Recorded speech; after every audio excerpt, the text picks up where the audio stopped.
Iya, Bung Hersud, dalam kasus malapetaka Agustus 2025 ini, Hmm, menurut saya di Mabes Polri harus ada yang bertanggung jawab. Setidak-tidaknya, menurut saya, ada 5 yang hmm, harus bertanggung jawab. hmm, Satu, Kapolri sendiri, hmm, Listio Sigit Prabowo, hmm, kemudian eh, Kepala Badan Pemelihara Keamanan, hmm, Komjen Karyoto, hmm, Kepala Badan eh, Intelijen dan Keamanan, eh, Komjen Ahmad Wiyagus, hmm, dan juga Komandan Korps Brimob, eh, hmm, Komjen eh, Imam Widodo itu.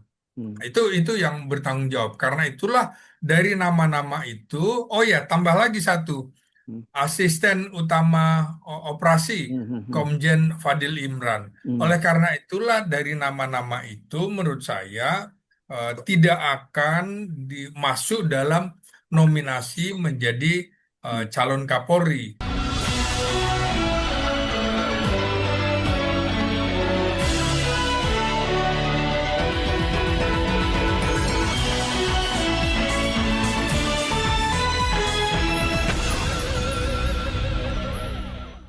Halo, halo, apa kabar? Assalamualaikum warahmatullahi wabarakatuh. Senang sekali saya Herzubun Arif bisa kembali menjumpai Anda semua. Bagaimana ini akhir pekannya ya.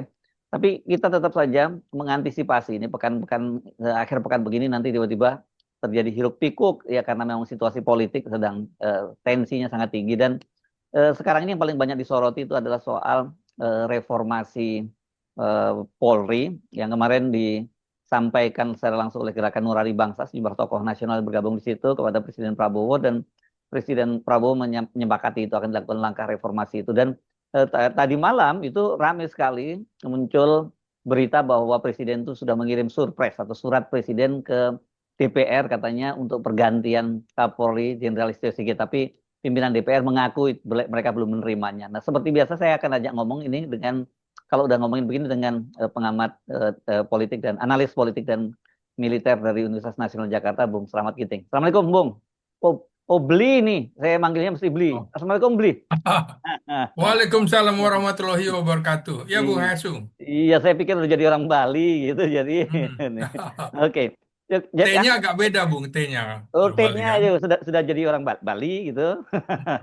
Sama dengan Aceh ya, hampir Iya, sama iya. ya. Hampir sama, hampir sama. Oke, Hmm. Bung Kiting, ini cukup menarik ya. Ini karena saya kira untuk pertama kalinya kemudian muncul statement itu dari Presiden Prabowo ya. Meskipun tidak langsung, tapi yang dikutip dari para tokoh yang bertemu dengan Pak Prabowo soal pentingnya dilakukan reformasi Polri. Dan itu saya kira menjadi tuntutan banyak kalangan sudah cukup lama ya.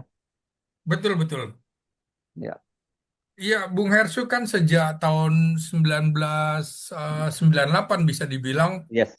tuntutan reformasi TNI dan Polri ya. Mm-mm. Bahkan bisa dibilang eh, TNI lebih sigap begitu, kemudian tentu saja eh, implementasinya di lapangan lebih terbaca bahwa Mm-mm. betul-betul TNI itu menjalankan reformasi internalnya Mm-mm. dengan eh, sangat fundamental. Nah, Mm-mm. sementara di sisi lain eh, polisi itu dianggap belum melakukan reformasi sesuai dengan harapan. Ini kesempatan sebenarnya ketika ada peristiwa di mana eh, malapetaka Agustus 2025 Mm-mm. kemarin Mm-mm. itu adalah momentum yang paling bagus untuk dilakukan reformasi terhadap kepolisian dan itu digaungkan juga kemarin ketika kelompok GNB bertemu dengan Presiden Mm-mm. Prabowo Subianto bahwa tidak bisa ditawar-tawar lagi, artinya memang ada hal yang sangat fundamental Mm-mm. di mana polisi memang harus berbenah diri begitu ya. Mm-mm. Tujuannya tentu saja bukan semata-mata mengkritik elit polisi yang sekarang, tapi juga lebih dari itu adalah bagaimana kita bisa Mm-mm. memaknai reformasi TNI itu kalau kita bicara kita tidak bisa melepaskan diri dari posisi eh, pasal 30 Undang-Undang Dasar 45 di mana polisi di situ dinyatakan sebagai kepolisian negara Yes. Republik Indonesia adalah alat negara yang menjaga keamanan dan ketertiban masyarakat. Nah, pasal Ya. ini kan juga menegaskan tentang peran warga negara di situ, Hmm. peran pertahanan keamanan, peran TNI dan peran Polri sebagai komponen utama dalam sistem keamanan negara. Nah, jadi kalau kita memakai apa sih maksud dari eh, ayat 4 di dalam pasal 30 itu, kan jelas bahwa Polri adalah alat negara berbasis tugas utamanya adalah eh, penegakan hukum, perlindungan, pengayoman, dan pelayanan masyarakat, serta menjaga ketertiban umum. Hmm. Lalu implikasinya apa? Jelas Polri berbeda dari TNI atau dari militer, karena fokus Polri adalah penanganan masalah sipil dan juga kriminal, sehingga tidak boleh ada tumpang tindih tes Polri. Ini jadi dasar tuntutan reformasi Polri agar Polri tidak militeristik dan lebih akuntabel secara sipil begitu. Ya. Dan yang ada yang kesan Nah, bahkan bukan hanya itu nah, ya, Bung Ginting ya. Kan justru terkesan bahwa ya, Polri itu memasuki ruang-ruang dulu, ruang-ruang yang dulu ditinggalkan TNI ketika masih dui fungsi ABRI kan. Ya, ini peran politik juga di situ yang banyak jadi persoalan iya, juga. iya betul. Memang salah satu kritik keras kepolisian justru pada 10 tahun pemerintahan Jokowi Hmm. itu dianggap bahwa polisi belum bisa menempatkan dirinya sebagai Hmm. alat negara yang menjalankan politik negara, bukan Hmm. menjalankan politik praktis. Hmm. Nah, disinilah menurut saya ada implikasi-implikasi yang kini harus dihadapi kepolisian, kadang baik TNI juga maupun Polri kerap tanpa sadar atau secara sadar ditarik-tarik ke dalam Ya. arena politik praktis. Padahal posisi netral itu sangat dibutuhkan, Hmm. terutama pada saat berlangsungnya pilkada atau pilpres. Nah, jadi kalau di sini kita harus melihat memang harus ada pembatasan kejelasan fungsi TNI Polri. Nah, celakanya Bung, di satu sisi kita punya undang-undang TNI, udah punya juga undang-undang Polri, tapi kita tidak punya undang-undang bridging, Hmm. jembatan di antara dua lembaga ini. Hmm. Eh, Undang-undang tentang kedudukan TNI dan Polri Hmm. supaya kemudian tidak timbul gesekan-gesekan di lapangan yang ini seringkali kemudian menyebabkan ada konflik antara dua alat negara ini. Jadi reformasi sektor keamanan juga memang harus menyasar sesuai dengan amanat konstitusi dan prinsip negara demokratis. Nah, kalau kemudian eh, kita membahas kepolisian, tentu saja tadi seperti saya kemukakan, karakternya harus sipil.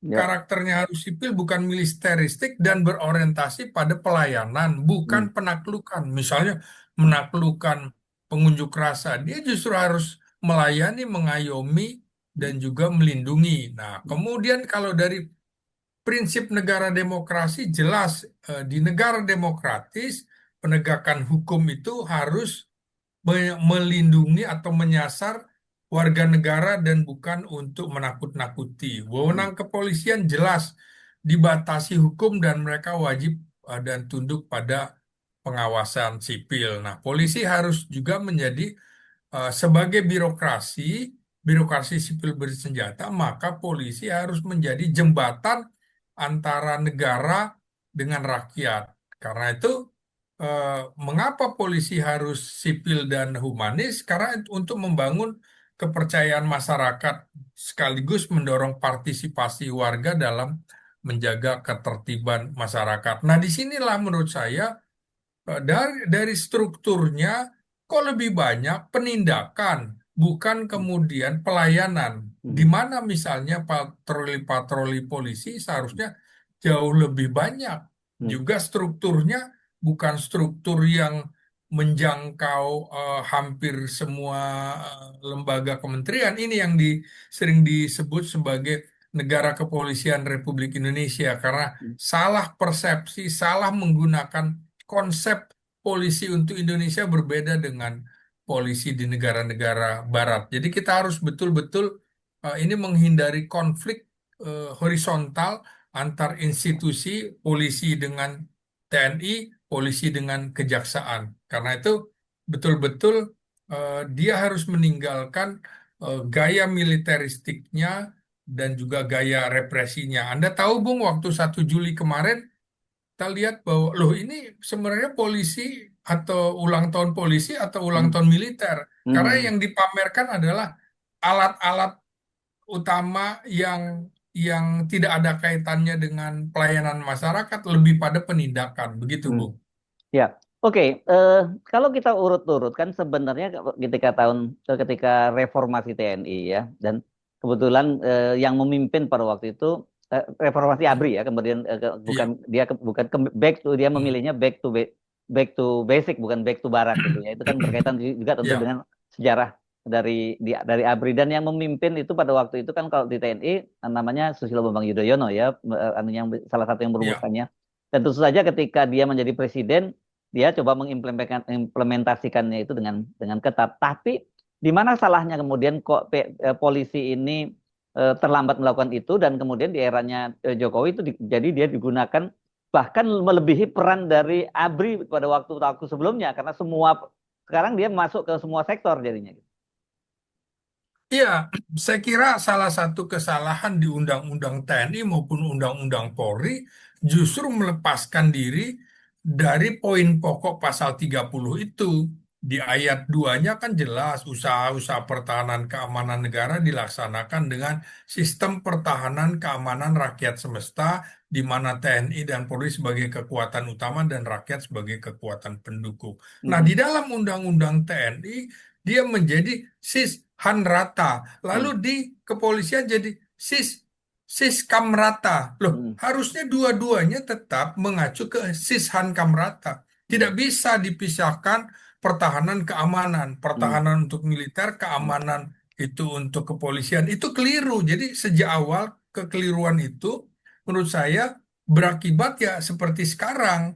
Ini kan konsep kita berbeda dengan misalnya democratic policing yang dikemukakan di Barat agak berbeda, ingin masuk ke semuanya misalnya nggak bisa. Jadi polisi harus diposisikan sebagai polisi yang humanis. Mhm. Humanis itu apa sih? Ya pasti berorientasi pada kemanusiaan, Mhm. pada empati, dialog, penyelesaian tanpa kekerasan. Nah, ini kalau kita lihat tragedi atau malapetaka Agustus kemarin, itu Mhm. kan jelas penyelesaiannya dengan kekerasan. Jadi masalah sosial yang seharusnya bisa diselesaikan tanpa kekerasan, justru polisi tampil dengan wajah garang, menciptakan rasa ketakutan, bukan rasa aman di tengah-tengah publik. Karena itu, Mhm. menurut saya penegakan hukum juga tidak boleh mencederai hak asasi manusia. Polisi harus kemudian berada di kancah hukum humaniter internasional, bahwa dia tidak boleh melakukan pelanggaran HAM. Jadi ini kan untuk eh, apa namanya citra dan kepercayaan publik juga harus tinggi terhadap Mhm. kepolisian, sementara di sisi yang lain tingkat kepercayaan publik terhadap kepolisian dan DPR itu kan selalu dipermasalahkan. Dalam Mhm. demo 25 Agustus kan antara lain juga karena citra buruk parlemen dan Mhm. kepolisian. Nah, inilah polisi yang humanis dan sipil ini mestinya bisa kita angkat supaya polisi lebih dipercaya oleh masyarakat gitu, Bu. Jadi kepercayaan ini Mhm. tentu aja penting agar masyarakat bersedia menjadi jembatan, rajin melaporkan kepada polisi Mhm. tentang tindak kejahatan. Untuk itu Ya. apa? Polisi harus diperbanyak polisi patrolinya, bukan kemudian polisi yang yang lebih banyak sebagai polisi penindak. Nah, supaya apa konflik dapat dicegah sejak dini melalui komunikasi dua arah. Ya, Begitu, Bung. ya, ini kan yang juga banyak dipersoalkan karena polisi itu langsung bertanggung jawab pada presiden. Sementara kalau kayak TNI itu kan ada di Kementerian Pertahanan, ya, Bung Ginting ya. Dan kemudian Ya, mau tidak mau karena dia dengan presiden sangat tergantung bagaimana presidennya nanti. Kan itu bisa jadi ya seperti pada eranya Jokowi kita tahu itu jadi alat kepentingan politiknya kan gitu. Makanya kemudian muncul olok-olok di rakyat di masyarakat yang disebut parcok itu saya seperti partai partai coklat itu dan memang realitasnya di lapangan mereka punya peran seperti itu terlibat dalam pilat dalam pilkada dalam pilpres bahkan dalam pilkada dalam skup kecil pun mereka bermain seperti itu gitu. iya, iya, iya. Reformasi 98 juga jelas kan Hmm, menginginkan agar Polri menjadi institusi sipil yang melayani masyarakat, bukan alat kekuasaan, bukan alat kekuasaan presiden gitu kan. Dia hmm, alat negara, bukan alat pemerintah. Ya, inilah yang menurut saya penting bahwa Polri itu harus dijauhkan hmm, dari politik praktek kekuasaan, politik hmm, praktis ya, bukan politik hmm, negara, harus dijauhkan dari praktek-praktek intimidasi militerisme. hmm, Nah, ini kan kalau kita lihat sekarang polisi juga kembali menempatkan Taruna di awal kembali ke Magelang gitu loh. hmm, Jadi itu. pendidikan bersama-sama. Loh, harusnya kan tidak. Hmm. Kan ini bukan bagian dari ABRI.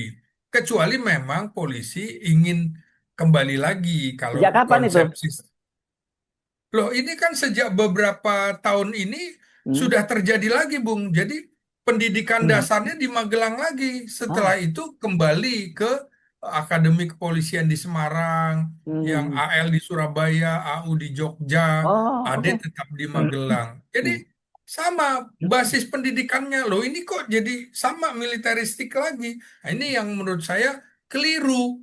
Nah, hmm, sementara menurut di satu sisi dia merasa sipil, tapi kok pendidikannya militeristik seperti itu. hmm, Jadi kalau kita lihat kemarin ulang tahun polisi 1 Juli kemarin juga, loh ini lebih ke kombatan daripada sivilian gitu. Karena itu menurut saya kita harus kalau melihat konsep Sishankam Rata kita, maka BRIMOB sebagai paramiliter misalnya, ya sudah, kepangkatannya nggak apa-apa, kepangkatan Angkatan Darat misalnya pakai kata jenderal nggak apa-apa, ditempatkan, dihidupkan kembali Kementerian Pertahanan Keamanan, karena konsep ini kan sudah dari sejak hmm, 1960, hmm, itu berdasarkan kajian juga naskah akademik yang dibuat pada era Presiden Soekarno itu hmm, mengacu ke pasal 30 Sishankam hmm, Rata itu. Jadi dibuatlah Departemen Pertahanan Keamanan, tapi nggak boleh dirangkap. Misalnya dulu kan kesalahan di era Presiden Soeharto, Menhankam Pangap, nggak boleh. Tapi Menhankam sendiri dan sipil. Nah, di bawahnya ada TNI, ada Polri. Nah, seperti itu. Nah, bisa juga kemudian hanya BRIMOB saja di situ, hmm, polisi konvensional ditempatkan di Kementerian Hukum, jangan hmm, di Kementerian Dalam Negeri. Karena salah satu dalam tanda petik kekeliruan itu adalah menganggap bahwa seluruh masalah keamanan itu tugasnya polisi. Oh, nggak bisa. Ini hmm, yang mengakibatkan polisi jadi super body dengan ide-ide democratic policing, hmm, menempatkan mereka di mana-mana karena merasa sipil, tapi lupa lu tuh sipil bersenjata, bukan hmm, sipil sejati begitu. Ini yang menurut saya kita harus kembalikan, menempatkan eh, polisi di ranah yang sebenarnya. Sambil sambil apa? Sambil kita juga membentuk lagi undang-undang namanya tentang kedudukan TNI dan Polri. Jadi ada jembatan antara TNI dan Polri, ada undang-undang jembatan supaya tidak saling menyalahkan seperti kasus malapetaka Agustus 2025 ini Hmm. dituding ini ada pembiaran Hmm. kan repot di tanggal 28 sampai 30 ya kewenangan kepolisian selama belum ada surat permintaan bantuan. Nah, repotnya kan gini Bung Hersu. Hmm. Kalau kemudian dia merasa masih mampu tidak membuat surat perbantuan permintaan Hmm. sementara negara jadi hancur lebur Hmm. di sini. Hmm. Hmm. Jadi di sini harus ada jembatan karena nanti polisi merasa Egonya masih ya. kuat, Hmm. dia nggak minta perbantuan sementara nanti TNI dituduh loh kok melakukan pembiaran kan serba salah di sini. Hmm. Hmm. Hmm. Eh, Ya. jadi memang betul-betul eh, eh, Polri harus menjadi institusi sipil yang melayani bukan sebagai alat kekuasaan dan ini langkah penting Polri untuk menjauhkan dari praktek-praktek kekerasan. Jadi konstitusi Polri juga adalah alat keamanan sipil bukan militer. Demokrasinya juga kalau bicara demokrasi harus tunduk pada hukum dan menghormati hak rakyat. Ya. Kalau atasannya itu hukum, maka tidak boleh ada sebutan istilah prajurit. Hmm. Prajurit itu hanya untuk militer, polisi anggota kepolisian. Nggak boleh ada sebutan dan komandan. Oh, Hmm. komandan itu adalah Hmm. pihak atau seseorang yang memiliki hak diskresi, Hmm. bisa mengambil keputusan di luar aturan hukum. Hmm. Polisi kan atasannya hukum, dia alat penegak hukum. Nggak Hmm. boleh dipanggil atasannya sebagai dan. Itu warisan ABRI dulu ya harus Enggak ya. dipisahkan kecuali dia mau masuk lagi ke Kementerian Hankam, terutama paramiliternya BRIMOB. Gitu, Ya. Bung. Ya, dan yang manggil dan itu bukan hanya prajurit, wartawan pun ikut-ikutan manggil dan ya. Oh iya, saya nggak ikutan Bung kayak gitu kan, karena saya tahu artinya komandan dan kepala itu berbeda sekali begitu. Ya, iya. Oke, jadi artinya kalau Anda mengusulkan itu bukan di bawah Kementerian Dalam Negeri ya, Kementerian Hukum ya, karena itu bahkan kan kalau Kementerian Dalam Negeri bahkan ada yang memikirkan itu juga level daerah itu ya di bawah gubernur dan juga di bawah bupati atau wali kota gitu. Iya, karena nanti kalau polisi di bawah Kementerian Dalam Negeri, Hmm. dia menerjemahkan lagi masalah keamanan dalam negeri Hmm. adalah urusan kepolisian. Hmm. Padahal keamanan dalam negeri tingkatannya jauh lebih atas Hmm. daripada keamanan publik. Hmm. Kamtipmas itu kan publik. Di Hmm. atas keamanan keluarga, keamanan insani, keluarga, publik. Itu. Jadi keamanan dalam negeri beda. Jadi di atasnya juga ada keamanan nasional, keamanan negara begitu.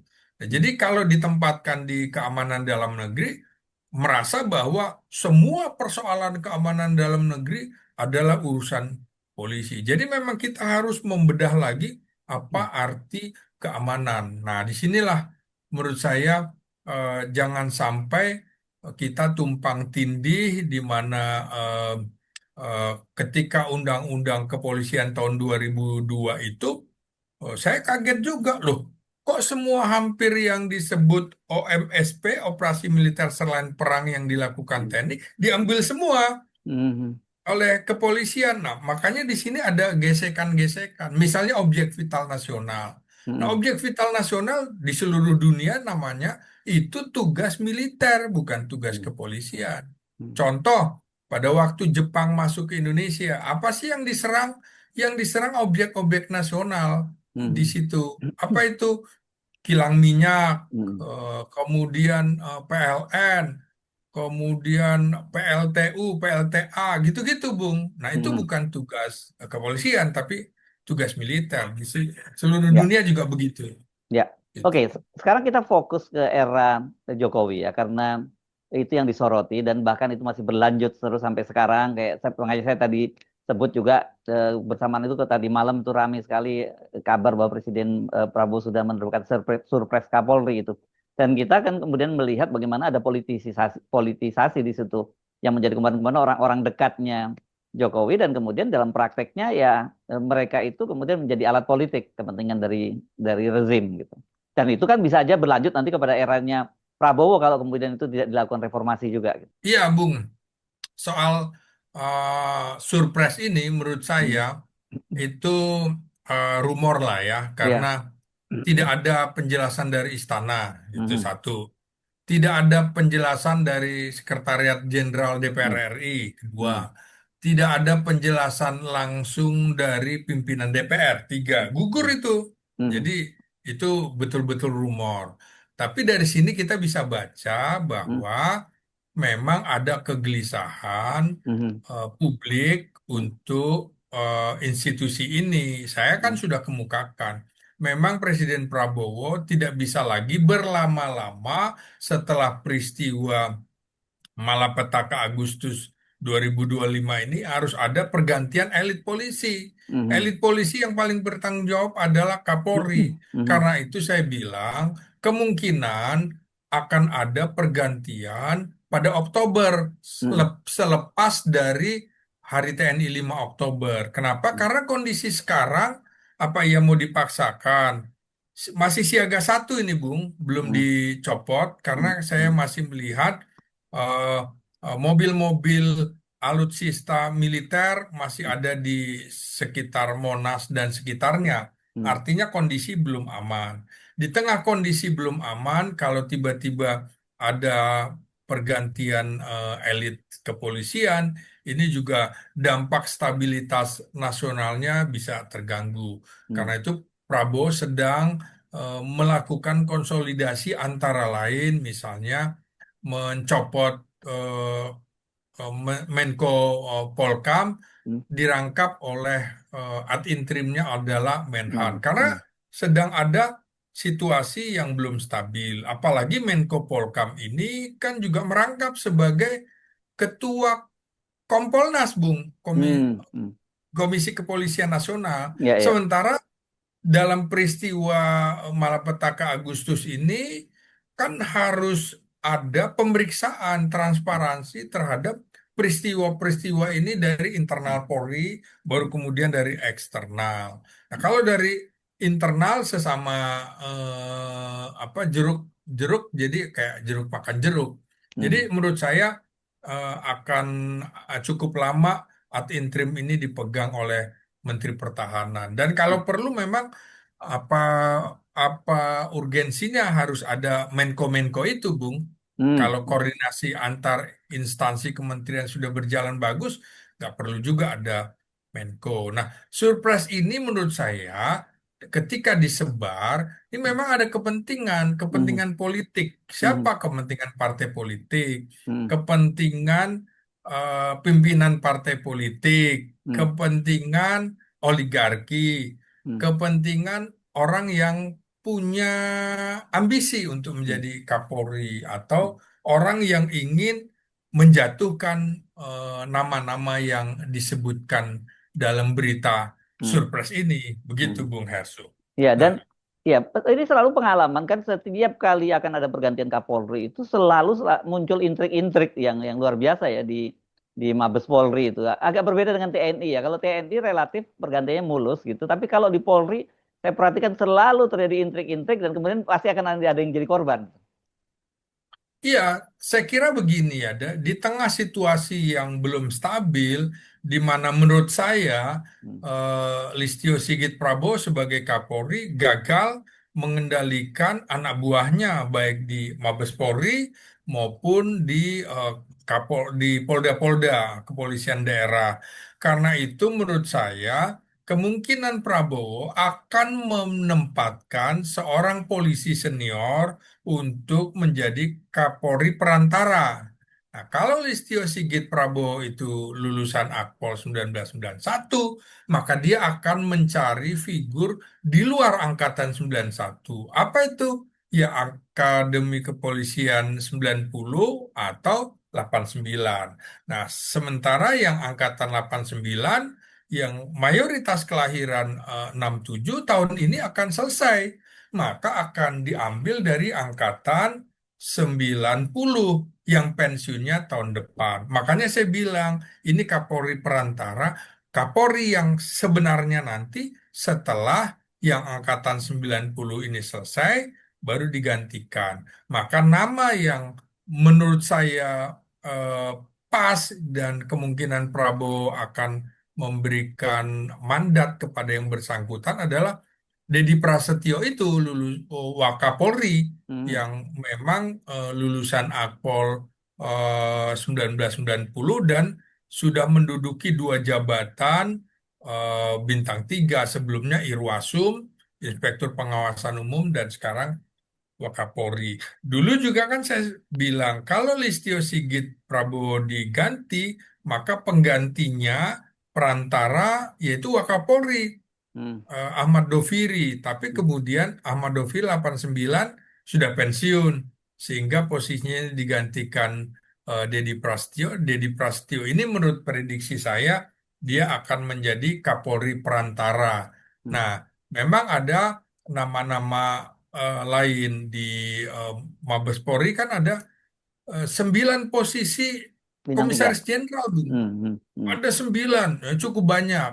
Hmm. Nah, dia akan konsentrasi di situ. Kalau melihat cara berpikir Prabowo, dia akan mencari orang yang dikenalnya. Hmm. Hmm. Nah, kalau di kepolisian berbeda dengan TNI, di TNI Prabowo banyak Hmm. mengenal Hmm. orang-orangnya, sementara di kepolisian tidak banyak. Paling posisi posisi Wakapolri, posisi Bareskrim. Nah, Bareskrim. jadi Hmm. kemungkinan yang eh, Bareskrim inilah yang akan apa namanya akan dijadikan eh, Kapolri. Nah, kabar reskrim ini eh, persoalannya adalah orang yang angkatannya juga Sama dengan ini ya. bersama dengan Hmm. Listio Hmm. Sigit Hmm. Prabowo. Jadi kemungkinan dihindari juga yang 91 begitu. Ya, oke. Nah, ini Anda bicara soal Listio Sigit. Karena Hmm. bagaimanapun juga Listio Sigit ini pensiunnya masih tahun depan ya, dia tahun 2027 ya Hmm. malah kalau nggak salah ya kan, Hmm. ya. Dan Hmm. kemudian faktor faktor tentu saja patron klien dia dengan Jokowi. Apakah mungkin kemudian Prabowo menggantikan dia tanpa kemudian memberikan posisi kepada dia? Saya kira bisa saja begitu, Bung. Hmm. Bisa saja diganti tanpa diberikan jabatan. Bisa Hmm.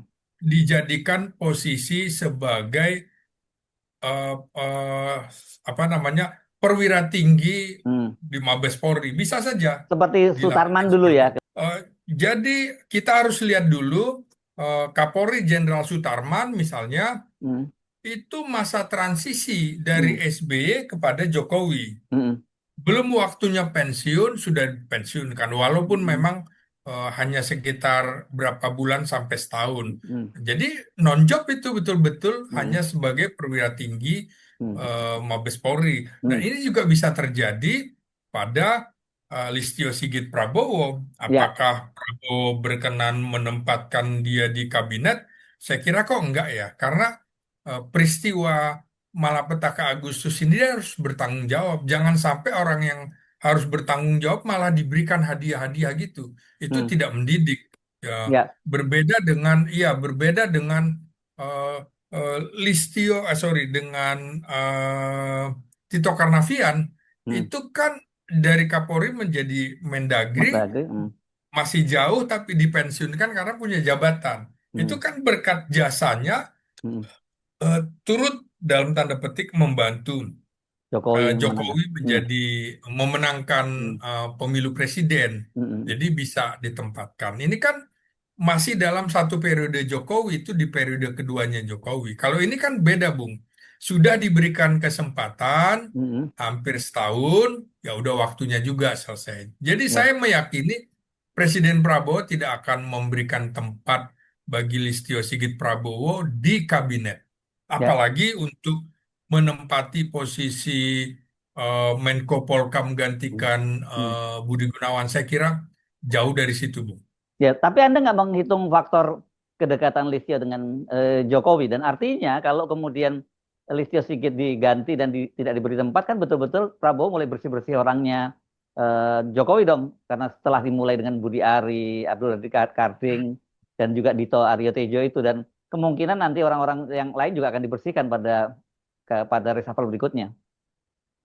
Iya, saya kira begitu, Bung, karena Hmm, kalau kemudian berbuat salah, hmm, seperti kasus Budi Ari, hmm, kasus Immanuel Ebenezer atau hmm, Noel itu, ya tidak bisa diampuni, harus proses hukum dijalani. hmm, Kan sedekat apapun juga, misalnya hmm, Nadiem Makarim hmm. tetap, kemudian Yakut Yakut, ya, ya, ya. Hmm, dekat juga dengan hmm, Jokowi. Ya, hmm, nggak ada lagi urusan. Inilah Prabowo harus membuktikan bahwa dia tidak sedang beromon-omon ria gitu, hmm, tapi dia hmm, harus membuktikan janjinya untuk menindak para koruptor, walaupun hmm, koruptor itu dekat hmm, dengan kekuasaan lama. hmm. Itu juga nggak akan bisa Ya, mantan Presiden Jokowi membela orang-orang dekatnya. Kan bisa dibilang nih, pimpinan relawan Jokomania dengan hmm. dengan Projo, apa Projo ya terkena kasus hukum dan hmm, itu akan merembet ke mana-mana, Bung, termasuk ya, kasus Dito yang juga sangat dekat dengan keluarga Jokowi, hmm, ya berproses hukum ya nggak ada ya, maaf gitu kan, ya. Dan ini menurut walaupun dia Anda, ya, Golkar sekalipun. ya, menurut Anda ini peristiwa Agustus ini, malapetaka Agustus ini kesalahannya Listio Sigit. Ya jelas, Bung, dia orang yang harus paling bertanggung jawab Hmm, dalam masalah keamanan ketertiban masyarakat gitu ya. hmm, hmm, Ini kan sudah peringatan sejak tanggal 25.